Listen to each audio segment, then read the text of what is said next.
I was serving champagne at a gallery when I saw it.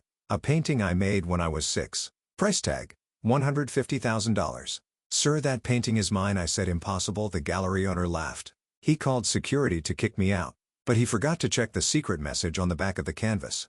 I've been serving champagne at special events for 3 years. It's decent money, better than retail. Worse than anything requiring a degree I don't have. You show up, put on the black vest and white shirt, smile politely, circulate with trays of wine and tiny appetizers that cost more than my rent. Rich people talk around you like you're furniture. Invisible. That's fine. I'm good at being invisible. Been doing it since I was 6 years old. I work for Elite Events Catering, and tonight I'm working on the opening of a new exhibition at the Duncan Gallery. High-end gallery, expensive art, expensive people. Just another Thursday for me. Except tonight, I saw something that changed everything. I saw a painting I made when I was 6 years old being sold for $150,000. Have you ever seen something from your past you thought was lost forever? Share your thoughts in the comments. The gallery was packed. Opening night of Voices Unheard, Outsider Art Collection. I'd read about it in the event brief. Art by unknown creators, children, homeless people, self-taught artists. The kind of art rich people buy to feel cultured and compassionate. I adjusted my vest, picked up a tray of champagne flutes, started circulating. Smile, offer drinks, move on. A woman in a designer dress took a glass without looking at me. This collection is extraordinary, Victor. Victor Duncan, the gallery owner, 60-some, silver hair, expensive suit. He looked like money. Thank you, Margot. I've been curating this collection for decades. Each piece tells a story and the provenance verified. Each piece comes with documentation of origin. Orphanages, group homes, street markets. I've spent years tracking down these works. Lies. I didn't know that yet, but I would. I moved through the crowd offering wine, picking up empty glasses. Then I turned a corner and saw it. The painting. I stopped, nearly dropped my tray. It was small, maybe 12 by 16 in watercolor and crayon on paper, framed in expensive-looking dark wood. The image was abstract swirls of blue and yellow. 2 figures. Crude, childlike, one tall, one small, holding hands, or maybe just touching. Hard to tell. It was the kind of painting a 6-year-old makes. But in the bottom right corner, barely visible, were 3 letters in green crayon, Angela, my mother's name. And in the top left corner, a date faded, but they're 512, 2003. May 12, 2003. My 6th birthday. My vision blurred. My hands started shaking. I made this painting. I made it for my mother. I remember the kitchen table, the watercolors she'd bought me from the dollar store, the way she smiled when I showed her. It's beautiful, baby. It's us, right? You and me? Yeah, Mama, always together. I remember her hugging me, kissing my forehead. That was the day before they took me away. I stared at the painting, at the little placard next to it. Untitled Mother and Child, Artist Unknown, c. 2003. Found at St. Catherine's Children's Home. $150,000 my painting. My painting was being sold for $150,000. And I was serving champagne to the people admiring it. I needed to move. People were staring. I was standing still, blocking the view. I forced my feet to work, walked to the back hallway, found the staff bathroom, locked myself inside, sat on the closed toilet lid, put my head in my hands, breathed that painting. I made that painting. I knew I did. I remembered making it. I remembered every detail. The blue was the sky. The yellow was the sun. The 2 figures were me and my mom. I'd written Ang because I couldn't spell her whole name yet. And I'd written the date because she'd taught me how to write numbers. I was so proud of it. And the next day, the social worker came. Mr. Duncan. I remember him now. Thin, smiled too much, said my mom wasn't taking good care of me. She was. She loved me. She was just poor and alone and working 3 jobs to keep us fed. But that wasn't enough for him. He took me, put me in foster care. And he took the painting. I remember I was crying holding the painting. He said, I'll keep this safe for you, sweetheart. You'll get it back. I never saw it again until tonight. I stood, washed my face, looked in the mirror. 22 years. I'd spent 22 years in the system. 7 different foster homes. Aged out at 18 with nothing. And Victor Duncan had my painting, was selling it for $150,000. I walked out of the bathroom, straight to the painting. Victor was standing nearby, talking to a couple, potential buyers probably. I walked up to him. Sir, he turned, looked at me, didn't recognize me. Why would he? I was just staff. Yes, this painting. I drew it when I was 6. He blinked. The couple looked at me. Excuse me, Victor said. This painting, it's mine. I made it May 12, 2003. It was my 6th birthday. I made it for my mother. Her name was Angela. That's why I wrote Ang in the corner. Victor's face didn't change, but his eyes did. Just a flicker. Recognition? Fear? That's impossible, he said smoothly. This piece was donated anonymously from St. Catherine's Children's Home. The artist is unknown. The artist is me, Aaron Perry. And you took it from me. You were the social worker who took me from my mother. You said you'd keep the painting safe. You lied. The couple was staring now. So were other guests nearby. Victor smiled. Patronizing. Miss, I think you're confused. Perhaps you made a similar painting as a child. But this piece has been authenticated. By who? You? By professionals. Now, if you'll excuse me, you're disrupting the event. I'll need to ask you to leave. I'm not leaving. That's my painting. Security. A security guard appeared. Large, intimidating. Escort this woman out, please. Wait, the guard took my arm. Firm, but not rough. I looked at Victor. He was already turning away, dismissing me. I'll prove it, I said loud enough for people to hear. I'll prove that painting is mine. And I'll prove you stole it. He didn't turn around. The guard walked me out. I sat on the curb, still wearing my catering uniform.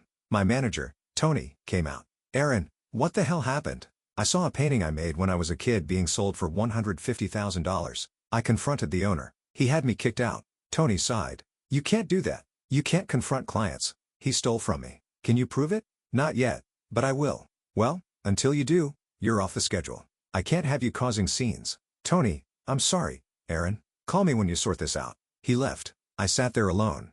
Jobless, furious, but also determined. Victor Duncan stole from me from a 6-year-old, and he'd been selling stolen art from vulnerable kids for decades probably. I was going to prove it, and I was going to destroy him. Next morning I went to the library, used the public computers, searched for Victor Duncan plus social worker, found him licensed in New York 1985-2005, worked for the State Child Protective Services. Then in 2005, he left social work, opened Duncan Gallery, specialized in outsider art.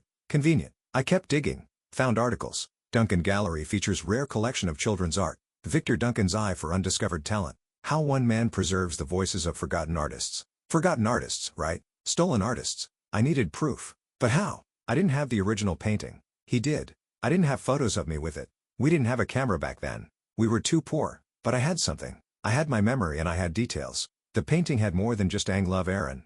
If that painting was really mine, that writing would still be there on the back and Victor wouldn't even remember it. I just needed to see it. Prove it. But how? 2 days later, I called the Duncan Gallery. Asked to speak to Victor. Receptionist, may I ask what this is regarding? I'm interested in purchasing a piece from the Outsider Art Collection. The Mother and Child watercolor. Oh, wonderful. Let me connect you to Mr. Duncan. I'll pause then. This is Victor Duncan. Mr. Duncan, my name is Claire.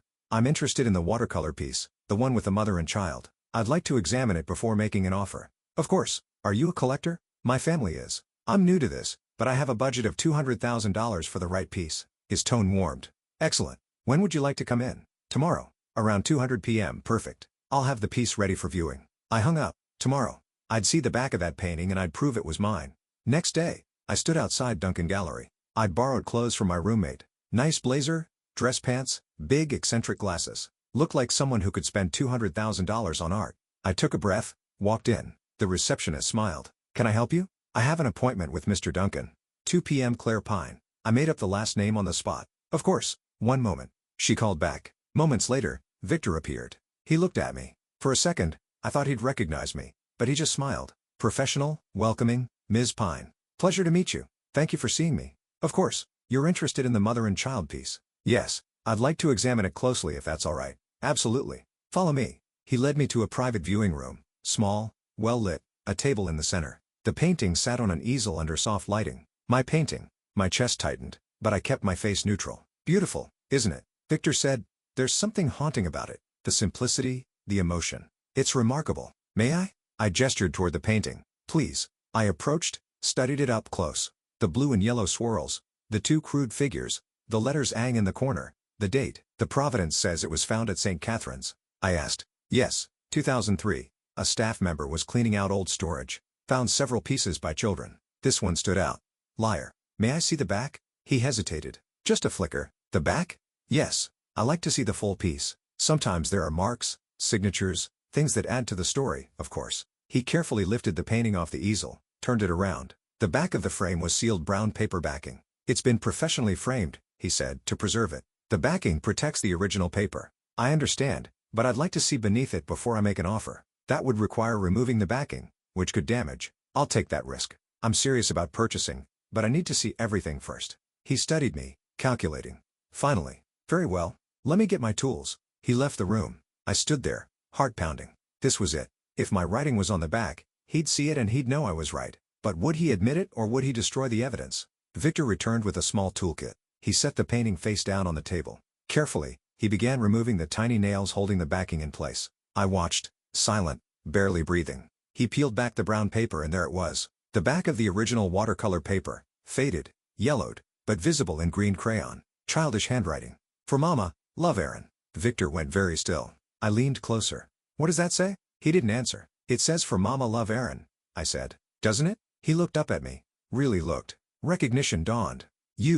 Me. You're the girl from the opening, the caterer. My name is Aaron Perry, and you took me from my mother 22 years ago. You took this painting from me. You said you'd keep it safe, and now you're selling it for $150,000. This isn't my name is on the back. Love, Aaron. That's me. This is my painting. You can't prove that. I just did. My name right there." He stood, stepped back. "Lots of children are named Aaron. This could be anyone's." May 12, 2003. My 6th birthday. I made this for my mother, Angela Perry. You came to our apartment the next day. You said she wasn't fit to take care of me. You took me and you took this painting.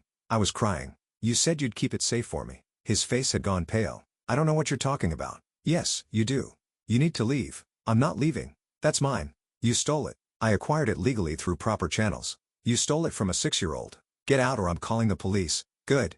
Call them. I'll show them the back of the painting. My name, my mother's name, the date, and then I'll tell them how you were my social worker, how you took me from my mother and took this painting the same day. That doesn't prove theft. It proves you lied. You said the artist was unknown, but you know exactly who the artist is. Me. And I guess you've been profiting off stolen work from children for years. You have no proof of that." "Not yet, but I'll find it." "Security." The same guard from the opening appeared. Victor pointed at me. "She's trespassing. Remove her." I grabbed my phone, took photos fast, of the painting, of the back, of the writing. The guard took my arm. "I have proof now," I said to Victor, "and I'm going to expose you." He said nothing, just watched as I was escorted out, but I saw it in his eyes. Fear. That evening, I sat in my tiny apartment, staring at the photos on my phone, my painting, my name.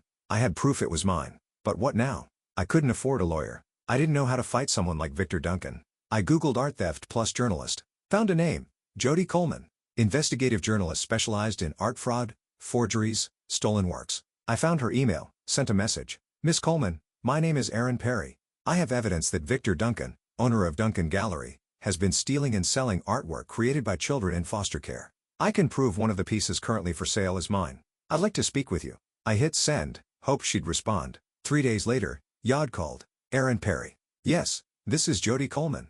I got your email. Tell me everything." I did. Start to finish. The painting. Victor taking me from my mother. The promise to keep it safe. Finding it at the gallery. The writing on the back. Jody was silent for a moment. Then, "Do you have photos?" "Yes. Of the painting in the back with my name on it. Send them to me now." I did another pause. "Aaron, I've been investigating Victor Duncan for 2 years. Besides the overpriced items due to the story he tells, I suspected he was acquiring works unethically, but I couldn't prove it. This is the proof I needed. So, you believe me?" "I do. And I think you're not the only one. I think there are other children whose art he stole. I need to find them." "How?" "Records. I'll request documentation of every piece he sold. Cross-reference with foster care systems. Find the kids, now adults, and ask if they recognize their work." "Will that work?" "It might, but I'll need your help. Are you willing to go public with this?" "Yes. It won't be easy. He'll fight back. He has money, lawyers, reputation. I don't care. He stole from me. From kids who had nothing. He needs to be stopped." "Okay, let's do this."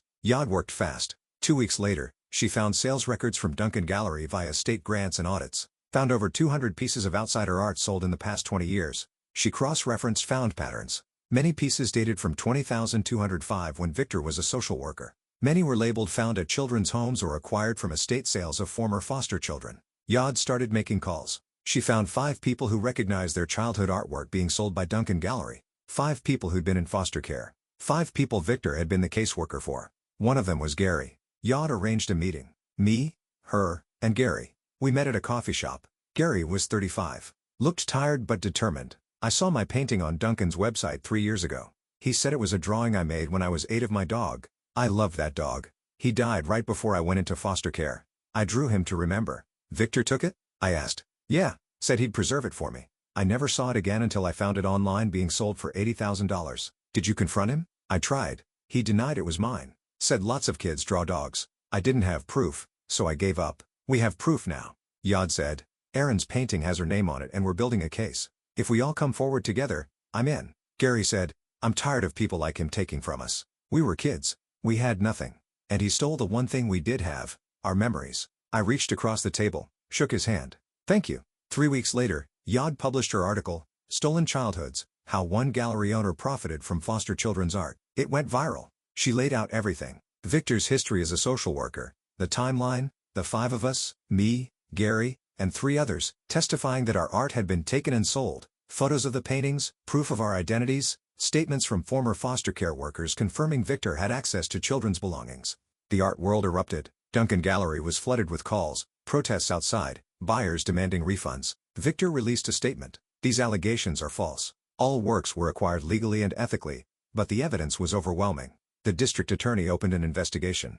1 month later, I got a call from the DA's office. Miss Perry, we've gathered enough evidence to charge Victor Duncan with theft, fraud, and exploitation of minors. We'd like you to testify. Yes, absolutely. There's something else. We've been investigating his records. We found documentation related to your case, your removal from your mother's care. My heart stopped. What kind of documentation? Reports, court filings, and records of your mother's attempts to regain custody. She tried, yes. For 4 years, she filed petitions, attended hearings, completed parenting classes, everything the court asked. Why didn't she get me back? The caseworker, Victor Duncan, repeatedly filed reports claiming she was unfit, that she'd missed appointments, failed drug tests. But we found inconsistencies, dates that don't match, test results that were never actually conducted. He lied. It appears so. We believe he fabricated reports to keep you in the system. Why would he do that? We don't know for certain, but he may have profited from the foster families. I felt sick. He kept me away from my mother because he received money from foster families.